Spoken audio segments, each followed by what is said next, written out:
of wives. Should they enter the garden after breaking this rule of continence, the fruits of the garden would be spoilt. If we ask why it is that similar beliefs should logically lead among different peoples to such opposite modes of conduct as strict chastity and more or less open debauchery, the reason, as it presents itself to the primitive mind, is perhaps not very far to seek. If rude man identifies himself in a manner with nature, if he fails to distinguish the impulses and processes in himself from the methods which nature adopts to ensure the reproduction of plants and animals, he may leap to one of two conclusions. Either he may infer that by yielding to his appetites he will thereby assist in the multiplication of plants and animals, or he may imagine that the vigour which he refuses to expend in reproducing his own kind will form as it were a store of energy whereby other creatures, whether vegetable or animal, will somehow benefit in propagating their species. Thus from the same crude philosophy, the same primitive notions of nature and life, the savage may derive by different channels a rule either of profligacy or of asceticism. To readers bred in religion which is saturated with the ascetic idealism of the East, the explanation which I have given of the rule of continence observed under certain circumstances by rude or savage peoples may seem far-fetched and improbable. They may think that moral purity, which is so intimately associated in their minds with the observance of such a rule, furnishes a sufficient explanation of it. They may hold with Milton that chastity in itself is a noble virtue, and that the restraint which it imposes on one of the strongest impulses of our animal nature marks out those who can submit to it as men raised above the common herd, and therefore worthy to receive the seal of the divine approbation. However natural this mode of thought may seem to us, it is utterly foreign and indeed incomprehensible to the savage. If he resists on occasion the sexual instinct, it is from no high idealism, no ethereal aspiration after moral purity, but for the sake of some ulterior yet perfectly definite and concrete object, to gain which he is prepared to sacrifice the immediate gratification of his senses. That this is or may be so, the examples I have cited are amply sufficient to prove.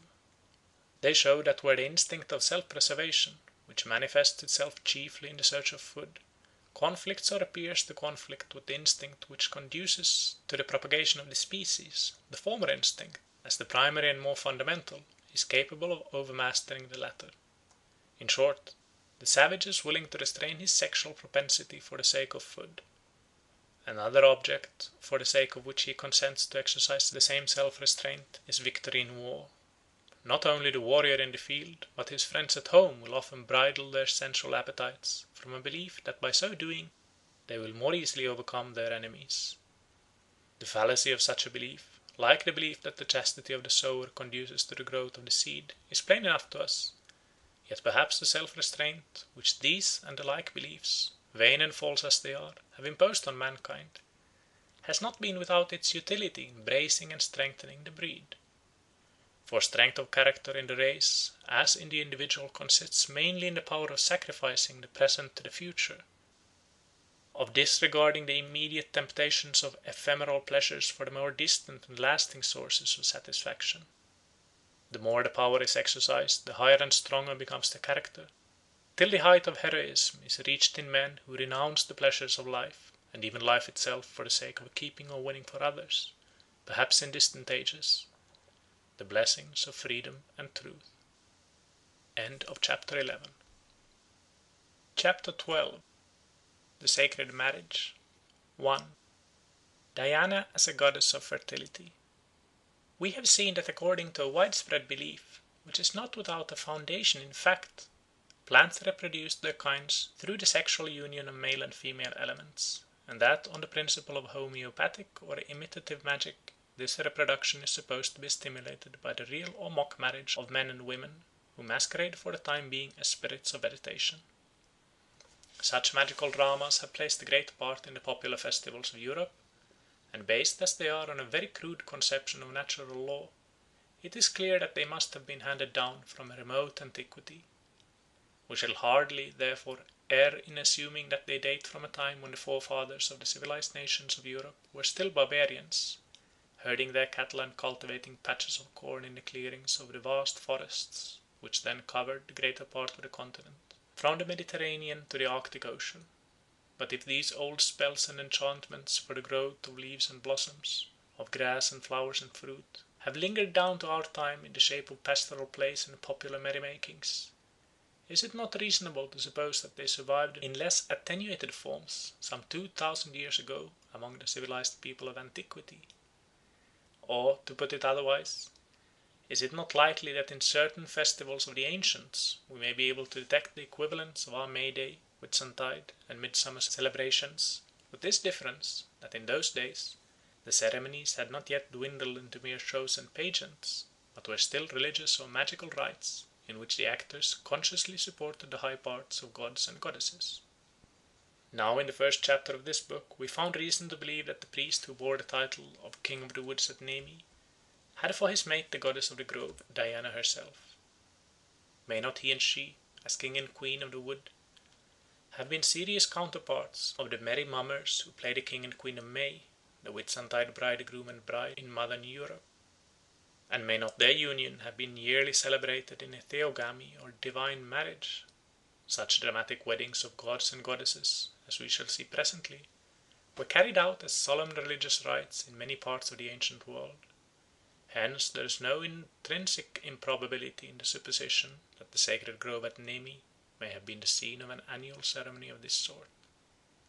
Direct evidence that it was so there is none, but analogy pleads in favour of the view, as I shall now endeavour to show. Diana was essentially a goddess of the woodlands, as Ceres was a goddess of the corn and Bacchus a god of the vine. Her sanctuaries were commonly in groves, indeed every grove was sacred to her, and she is often associated with the forest god Silvanus in dedications. But whatever her origin may have been, Diana was not always a mere goddess of trees. Like her Greek sister Artemis, she appears to have developed into a personification of the teeming life of nature, both animal and vegetable.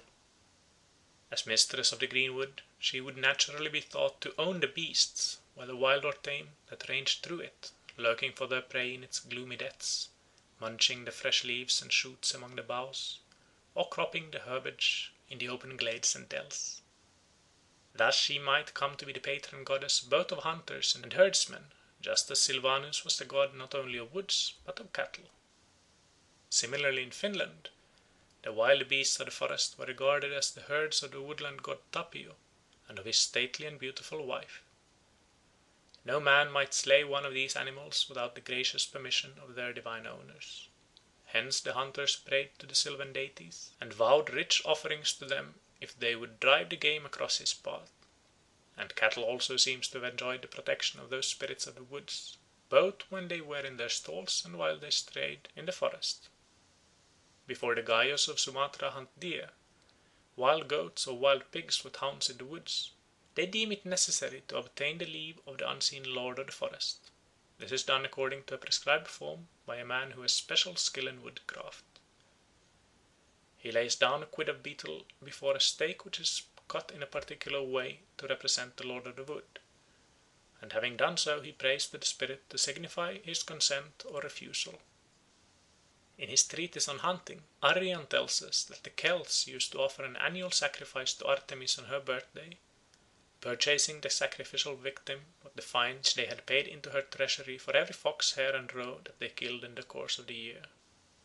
The custom clearly implied that the wild beasts belonged to the goddess, and that she must be compensated for their slaughter.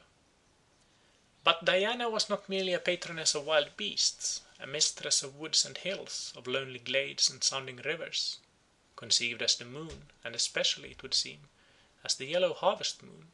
She filled the farmer's grange with godly fruits, and heard the prayers of women in travail. In her sacred grove at Nemi, as we have seen, she was especially worshipped as a goddess of childbirth, who bestowed offspring on men and women. Thus Diana, like the Greek Artemis, with whom she was constantly identified, may be described as a goddess of nature in general, and of fertility in particular. We need not wonder, therefore, that in her sanctuary on the Aventine she was represented by an image copied from the many-breasted idol of the Ephesian Artemis, with all its crowned emblems of exuberant fecundity. Hence too we can understand why an ancient Roman law attributed to King Tullus Hostilus prescribed that, when incest had